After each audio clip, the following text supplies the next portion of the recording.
নুমলীগড় শোধনাগাৰৰ CSR পুঁজিৰ কোনো ধৰণৰ অনিয়ম নোহোৱাৰ সন্দৰ্ভত সংবাদমেল সম্বোধন দৈগ্ৰুং উন্নয়ন সমিতিৰ সম্পাদিকা বৰষা বৰাৰ নিউজ নাৰেক ৰিপৰ্ট। নুমলীগড় শোধনাগাৰ CSR পুঁজিৰ কোনো ধৰণৰ অনিয়ম হোৱা নাই। 39 লাখ টকাৰ কোনো আঁচনি লোৱা বুলি কৰা অভিযোগ ভিত্তিহীন। তেনেধৰণৰ কোনো আঁচনিই নাই। এক সংবাদমেল যোগে দৈগ্ৰুং উন্নয়ন সমিতিৰ সম্পাদিকা বৰষা বৰাই এই কথা স্পষ্ট কৰে। উল্লেখযোগ্য যে গোলাঘাট প্ৰেছ ক্লাবত আয়োজন কৰা সংবাদমেলত তেওঁ লগতে কয় যে দৈগ্ৰুং অঞ্চলৰ সৌন্দৰ্যবৰ্ধনৰ বাবে দৈগ্ৰুং উন্নয়ন সমিতিলৈ নুমলীগড় শোধনাগাৰে সামাজিক উন্নয়ন পুঁজিৰ পৰা 9 লাখ টকা নহয়, প্ৰকৃততে 9,90,000 টকা আবণ্টিত দিছিল। উক্ত পুঁজিৰ সঠিক ব্যৱহাৰ হৈছে আৰু বৰ্তমানেও কিছু কাম কৰিবলৈ বাকী আছে বুলি সংবাদমেলত সম্পূৰ্ণ তথ্য প্ৰকাশ কৰে। নিয়ম হোৱা নাই, মই আপোনালোকক অলৰেডি দেখাই দিছোঁ যে NILৰ ফালৰ পৰা আমাক দিছে যে আমি কোনো ধৰণৰ নিয়ম কৰা নাই। প্ৰথম তেওঁলোকে যিটো 9 লাখ কৈছে 9,90,000 টকা হয়, সেইটো 9,90,000 টকাটো আমি সম্পূৰ্ণ মানে ব্যৱহাৰ কৰি আছোঁ। আমাৰ 75% কাম অলৰেডি হৈ গৈছে আৰু 25% আছে, তাৰ কাৰণে আমি আবেদন কৰি থৈছোঁ। বাৰিষাটো যোৱাৰ পাছতে আমি সেইখিনি কাম ষ্টাৰ্ট কৰিম। যিটো 39 লাখৰ কথা কৈছে ষ্টিল ফেব্ৰিকেশ্যনৰ নামত, সেইটো সম্পূৰ্ণ ভুৱা।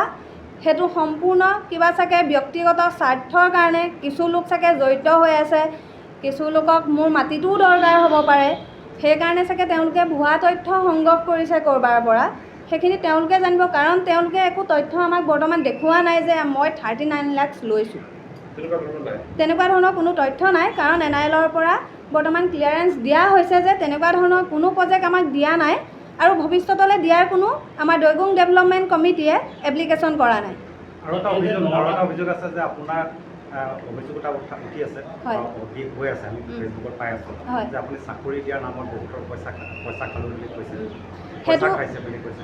এই বস্তুটো কি হৈ আছে? আপোনাৰ কোৰ্টত কেছ চলি আছে, সেই বিষয়টো কেনেকৈ, কি কথা? সেইটো এটা কথা। সেইটো আমাৰ আগৰ এজন কণ্ট্ৰেক্টৰ আছিলে, তাত তেতিয়া মই ছুপাৰভাইজাৰ কৰি আছিলোঁ। সেইখিনি কথা তেওঁ গম পাব। সেইখিনি কথাৰ লগত মই কোনো ধৰণৰ জড়িত নাই। বৰ্তমান সেইটো তেওঁৰ ওপৰত কোৰ্টত কেছ চলি আছে।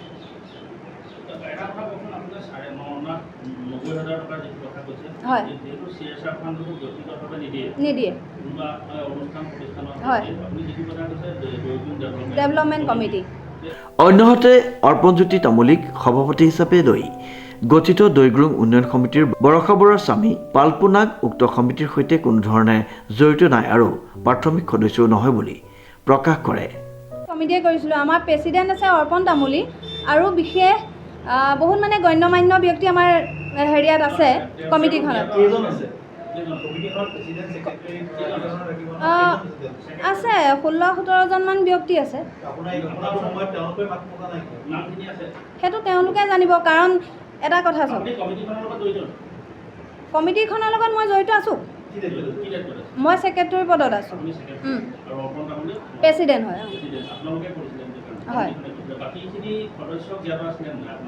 হয়, জানে, কাৰণ সেইখিনি চাইন প্ৰেচিডেণ্টে লৈছিলে, সেইখিনি প্ৰেচিডেণ্টে জানিব। মোৰতো সেইখিনি কোনো হেৰি নাই। তো সেইখিনি গোটেইখিনি প্ৰেচিডেণ্টে মানুহখিনিক জনোৱা হৈছিলে। তেতিয়া মই নাছিলোঁ, যিহেতু মোৰ ছোৱালী গা বেয়া। মোৰ ছোৱালী 15 দিনৰ মূৰে মূৰে, মোৰ গোটেইখিনি টেষ্টৰ ৰিপৰ্টো আছে, ছোৱালী মোৰ 15 দিনৰ মূৰে মূৰে গুৱাহাটী নিব লাগে বা গোলাঘাটত হ'লেও দেখুৱাওঁ। মই যিহেতু মেডিকেলতে প্ৰায় অহা যোৱা কৰি থকা হয়। হয়, হয়।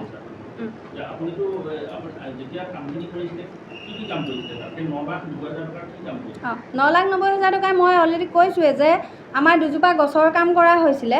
গছ দুজোপাৰ প্ৰথমতে একদম অলপ ভঙা চিঙা, গোটেই অলপ ৱাল উঠাই থোৱা আছিলে। গোটেইখিনি আমি ৱালৰ কাম কৰিছোঁ, তাত টাইলছ লগাইছোঁ, তাত টিং লগাইছোঁ, যিটো আমাক চাৰ্কুল অফিচাৰে সহায় কৰিছিলে। মানে তেওঁৱে কৈছিলে যে যিহেতু পুৰণি গছ, এজন চাৰ্কুল অফিচাৰ নহয়, তাৰ আগত যি চাৰ্কুল অফিচাৰ আছিলে তেখেতে কৈছিলে যে পুৰণি গছ যিহেতু সংৰক্ষণ কৰি ৰাখিব লাগে, সেইটো কাৰণে আমি সেইটো কাম কৰিছিলোঁ। দিয়া আছে, সেইটো দিয়া আছে। আমাৰ সম্পূৰ্ণ মানে পোৱা হৈছে, কিন্তু বাকীখিনি পইচা আমি বৰ্তমান কাম কৰিব পৰা নাই।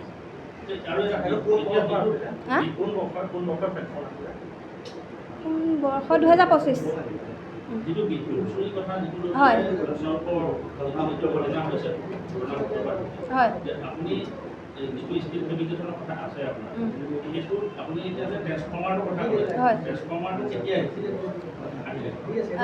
আমিতো এইটো হেৰি যিটো আপোনাৰ ষ্টিল ফেব্ৰিকেশ্যনৰ ফেক্টৰী বুলি কৈছে সেইটো আমাৰ ষ্টিলৰ নহয় সেইটো আমি সাধাৰণ সোফা বনাই আছোঁ যিটো আমাৰ কাপোৰ ভৰি দিয়া মেচিনে চলায় মাত্ৰ সোফা বনাই আছোঁ সেইটো ষ্টিল ফেব্ৰিকেশ্যনটো সম্পূৰ্ণ ভুৱা সেইটো ষ্টিল ফেব্ৰিকেশ্যন নহয় আৰু কি সুধিছিলে অঁ কাৰেণ্টটো আমি ৰানিং মিটাৰৰ পৰা লৈছোঁ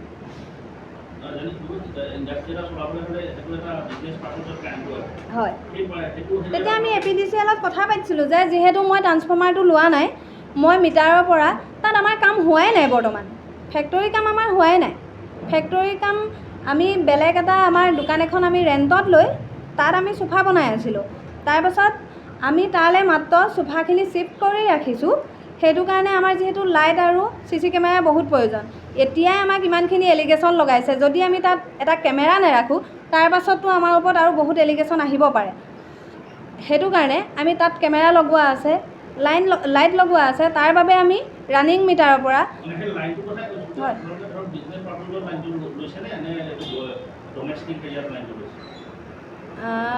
সেইটোতো হয়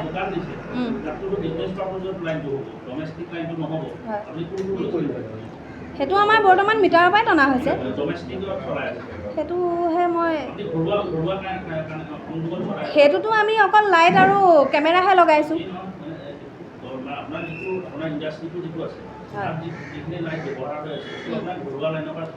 বৰ্তমান ঘৰুৱা লাইনৰ পৰা চলি আছে কাৰণ আমি ট্ৰান্সফৰ্মাৰ এপ্লাই কৰা আছে হয় হয় তেওঁলোকে অভিযোগ কৰিছে যে আমি যিটো ৰাস্তাত যায় কাৰেণ্টৰ তাৰ পৰা আমি হাকুটা লগাই টানিছোঁ কিন্তু তেওঁলোকে তেনেকুৱা ধৰণৰ আমাক কোনো প্ৰমাণ দিয়া নাই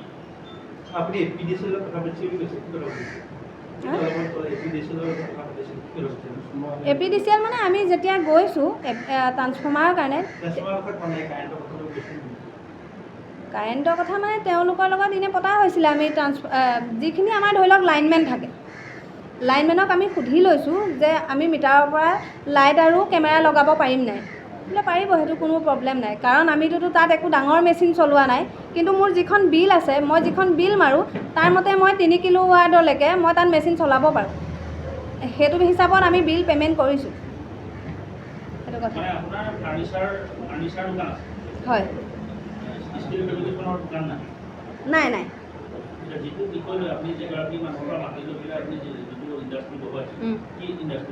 সেইটো আমি বৰ্তমান সোফাৰ হয় হয়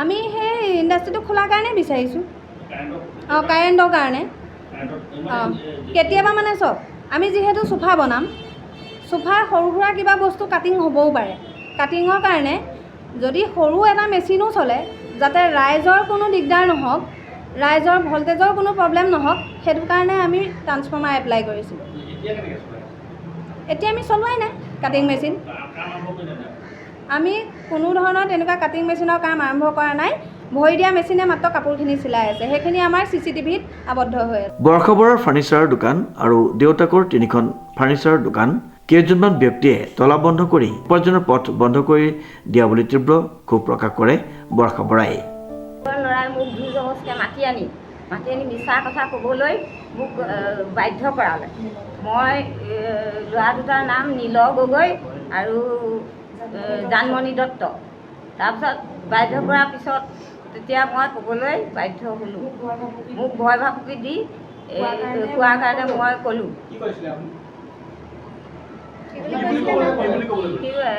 কি বুলি ক'লে মোক কৈছে যে হেৰি কি বুলি কৈছে যে হেৰি এই মাটিটো বোলে এনেকেই হেৰিকৈ লোৱা বুলি কওঁ মানে ভুৱাকে লোৱা বুলি কওঁ মানে জবৰদস্তি কৰি মাটিটো কাৰ নামত আছে আপোনাৰ নামত কাক বিকিলে এই বৰখাবৰা কিমান টকাত বিকিছে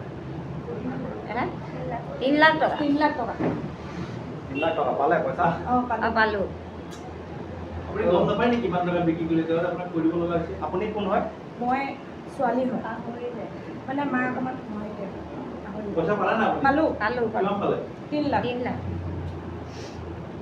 কেনেকৈ পালে মানে কিস্তি হিচাপত দিছে নে একেলগতে পইচাটো পালে নে কেনেকৈ পাইছে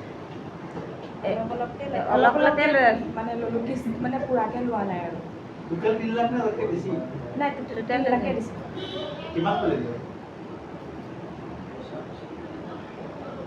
কিমান পালে কৈ দিয়া এতিয়ালৈকে কিমান পালে কৈ দিয়া তোমালোকে এতিয়ালৈকে 2 মান পালোঁ আৰু 2 মান নে 2 পালে হা 2 পালে নে 2 মান পালে 2 লাখ মান পালোঁ আৰু বাকীটো আছেগৈ আৰু অলপ অলপকৈ লৈ আছোঁ লগতে তেওঁ জানিবলৈ দিয়ে যে ৰোগাক্ৰান্ত 2 বছৰীয়া কন্যাৰ চিকিৎসাৰ ক্ষেত্ৰতো হেঙাৰ হিচাপে থিয় দিয়া বুলি এক গুৰুত্বপূৰ্ণ অভিযোগ আনিছে তেওঁৰ ফাৰ্ণিচাৰৰ দোকানত চুৰি বিদ্যুৎ লোৱা বুলি কৰা অভিযোগ সম্পূৰ্ণ ভিত্তিহীন বুলি উল্লেখ কৰি বিদ্যুৎ বিভাগৰ তথ্য প্ৰকাশ কৰে 2025 চনতে আইনগত বিধি ব্যৱস্থাৰে ববিতা বৰাৰ পৰা মাটি ক্ৰয় কৰা তথ্যও উল্লেখ কৰি তেওঁৰ বিৰুদ্ধে কেতবোৰ মিছা অভিযোগ আনি জনমানসত হেয় প্ৰতিপন্ন কৰাৰ প্ৰয়াস কৰা বুলি অভিযোগ কৰি এনে ষড়যন্ত্ৰৰ পৰা বিৰত থাকিবলৈ সংশ্লিষ্ট সকলোকে আহ্বান জনায় পল্লৱিকা বৰুৱাৰ ৰিপৰ্ট নিউজ নাও